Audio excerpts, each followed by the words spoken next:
네, 러시아의 우크라이나 침공으로 전면전이 벌어진 지 오늘로 닷새째입니다. 우크라이나는 러시아군의 공격으로 오늘까지 어린이 14명을 포함한 352명의 민간인이 숨졌다고 발표했는데요. 푸틴 러시아 대통령이 핵을 언급하며 긴장이 더욱 고조되는 가운데 러시아와 우크라이나 간 회담 가능성이 나옵니다.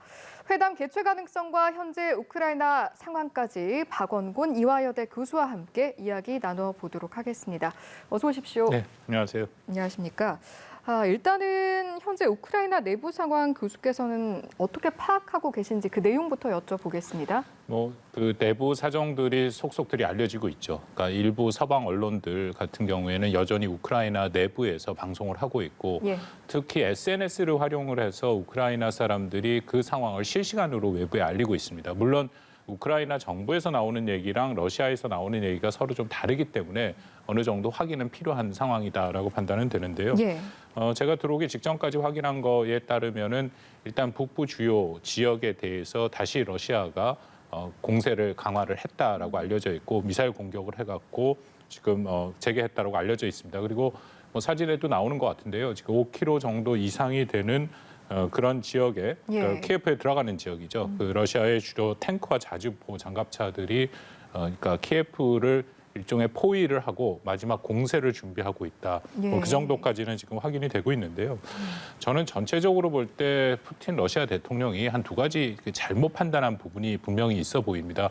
원래는 훨씬 더 빠르게 키예프를 진격을 해야 되는데 이게 좀 늦어지고 있지 않습니까? 하나는 우크라이나 국민의 강력한 항전이죠.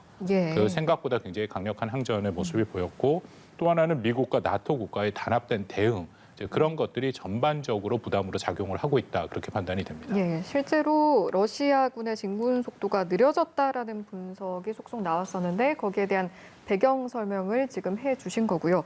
그럼에도 불구하고 지금 우크라이나 국민들 총력을 다해서 막아내고 있는데 민간인 피해가 또 속속 발생하고 있습니다.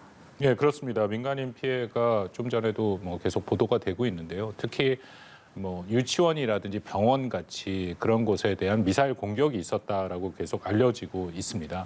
거기에 대해서 피해가 있고 그런 상황이고요. 그러니까 이 전체적으로 이 진행되고 있는 전쟁의 양상을 보면 푸틴의 시작한 전쟁이 그만큼 정당성이 없음을 계속해서 우리가 확인하게 되는 거죠.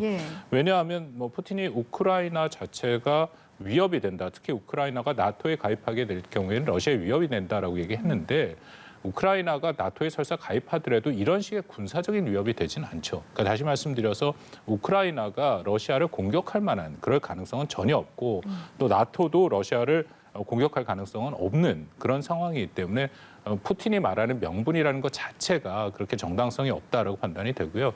이게 결과가 어떻게 나올지 모르겠지만 오히려 푸틴이 생각하는 것과는 굉장히 다른 방향으로 갈 수 있다. 저는 두 가지가 그런 방향인데, 오히려 나토가 더욱 확대될 가능성이 있죠. 그렇습니까? 왜냐하면 국가들이 러시아에 대한 실제적인 위협, 이렇게 군사적인 침공을 해오는 그런 모습을 보니까 더욱더 적극적으로 나토에 가입을 하려고 할 것이고, 또 나토의 기본 지금 있는 국가들은 더욱더 적극적으로 러시아를 견제하려고 할 겁니다. 이미 독일이 그 전체 총생산의 2% 이상을 국방비로 쓰겠다라고 얘기가 나오고, 나토 국가들도 이전에는 좀 수동적인 모습이 있었죠. 그렇지 않은 모습으로 벗어나는 것이고요. 또 하나는 러시아가 국제사회에서 고립이 될 가능성이 매우 높습니다. 어떤 결과가 나오든 러시아의 이 불법성은 분명하게 남는 거기 때문에 국제사회가 러시아를 다시 그렇게 어떤 국제사회의 책임 있는 이론으로 받아들이기가 굉장히 어려워지는 그런 상황이 전개될 것이라고 생각이 듭니다. 러시아가 고립되기 쉬운 상황이 오히려 될 것이다라고 말씀해 주셨는데, 그럼 이 발언은 좀 어떻게 작용할지 궁금합니다. 러시아가 핵 경계 태세를 공개적으로 언급을 했는데 이거 정말 곧 쓰겠다는 건지 어떤 의미로 받아들여야 하는 겁니까? 이것도 그 러시아가 굉장히 불법성을 다시 나타내는 발언이었다라고 생각을 하는데요. 정확히 얘기한 것은 푸틴 대통령이 그 나토 회원국들이 그 공격적 제재를 하고 있지 않습니까? 이제 그런 모습들에 대해서 핵무기 운용을 할 수 있다. 그러니까 다시 말씀드리면 딱 이런 표현은 핵을 쓰겠다라는 표현은 나오지 않았는데, 핵무기라는 것 자체에 얘기를 한 것은 그 가능성을 좀 열어놓고 한 얘기죠. 더불어서 그 모든 핵무기 감축 협정에 대해 탈퇴할 수 있다라고 얘기를 하고, 벨라루스, 사실상 러시아의 위성국가 마찬가지인 벨라루스에 핵무기를 배치할 수 있다. 그러니까 벨라루스에서는 이미 국민투표를 통해서 그런 핵무기를 수용할 수 있다까지 다 준비가 된 상태거든요. 그러니까 이것도 하나는 굉장히 위험한 푸틴의 불법성이라고 얘기를 하는데 예. 왜냐하면 러시아는 1968년 NPT 체제, 그러니까 비확산 체제가 구성이 되면서 예. 5개 국가만 핵을 보유할 수 있도록 국제사회가 인정을 했죠. 그 중에 하나가 바로 러시아지 않습니까? 근데 러시아가 그렇다면은 핵을 보유한 국가로서 책임 있는 그런 행동을 해야 되는데 인접 국가 비핵 국가인 핵이 없는 국가인 우크라이나를 공격을 하고 또 나토가 군사적으로 대응을 하지 않고 있는데 거기에 대해서 더군다나 핵 문제도 얘기를 하지 않은 상황인데 이런 핵 사용에 대한 가능성을 이렇게 비치는 것 자체가 무책임한 그런 핵 보유국의 그런 입장을 보이는 것은 분명하거든요. 예. 그렇다면은 이것은 핵을 사용한 일종의 협박과 겁박이 되기 때문에 앞으로 이 문제도 다시 한번 분명히 짚고 넘어갈 부분이 있다라고 판단이 됩니다. 예. 현재 상황에서 좀 돌파구로 기대해 볼 수 있는 것이 지금 벨라루스에서 열리기로 되어 있는 러시아와 우크라이나의 회담인데 이게 원래대로라면 오후 중에 좀 열릴 것으로 기대가 됐었는데 실제로 좀 성사가 될 수 있겠습니까?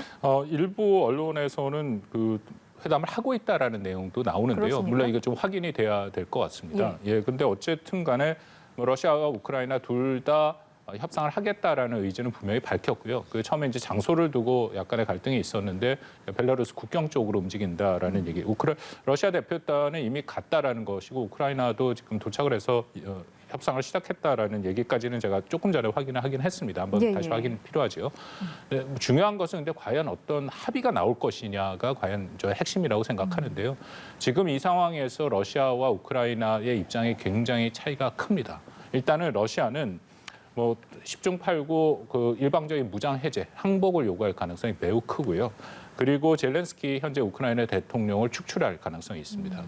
러시아가 원하는 것은 결국은 친러 정권을 우크라이나의 일종의 괴뢰 정부죠. 괴뢰 정부를 세우는 것이고 아니면 중립국화를 만든다라는 얘기가 많이 나오지 않습니까? 그 의미는 우크라이나는 러시아에 대해서 1914년에도 크림반도를 강제 합병을 뺏기는 그런 상황이 왔었죠. 그렇기 때문에 어떻게든지 이제 친서방 노선을 표명을 하면서 나토에 가입을 하려고 그러는데 그런 국가를 중립화한다라는 것은 사실은 친서방, 친러시아로 만드는 거거든요. 예. 그런 상황을 우크라이나에서는 받아들이기가 굉장히 어렵죠. 그러니까 우크라이나의 현재 입장에서는 당연히 러시아군이 우크라이나 영토 밖으로 나가는 것을 그리고 종전을 하는 것을 요구를 할 텐데 그렇기 때문에 현재 이 우크라이나와 러시아 간의 차이는 굉장히 크다라고 생각을 합니다. 예, 향후 어떤 회담 결과가 나올지 굉장히 주목이 되는데 지금 서방 국가들이 러시아에 대응을 하는 것이 일단은 1차적으로 제재에 나섰었고 지금 러시아 은행들을 국제은행 간 통신협회 그러니까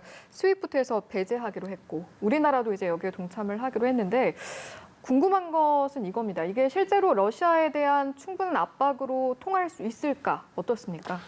거기에 대해서는 서로 좀 의견이 갈리기는 합니다. 실제 이행을 하기로 했으니까 이제 결과를 좀 두고 봐야긴 해야 되는데요. 예. 몇 가지 확인이 되는 사실은 일단 이 말씀하신 스위프트라는 것에 배제된 국가가 북한과 이란 그리고 이번에 러시아가 세 번째입니다. 그리고 이 스위프트를 가장 많이 사용하는 국가는 미국이고 결제로 그다음이 러시아입니다. 그렇다면 러시아가 적지 않게 이것에 기대고 있다라는 것은 확인이 되는 것은 분명해 보이고요. 일례로 이란의 같은 경우에 2012년에 이제 스위프트에 퇴출되면서 무역이 전체 30%가 줄었습니다. 그러니까 굉장히 경제에 큰 타격이 있었죠. 그렇기 때문에 어쨌든 미국 중심으로 해서 나토 유럽 국가들이 스위프트에서 러시아를 축출하는 것을 굉장히 강력한 조건이고 제재하는 것은 분명합니다.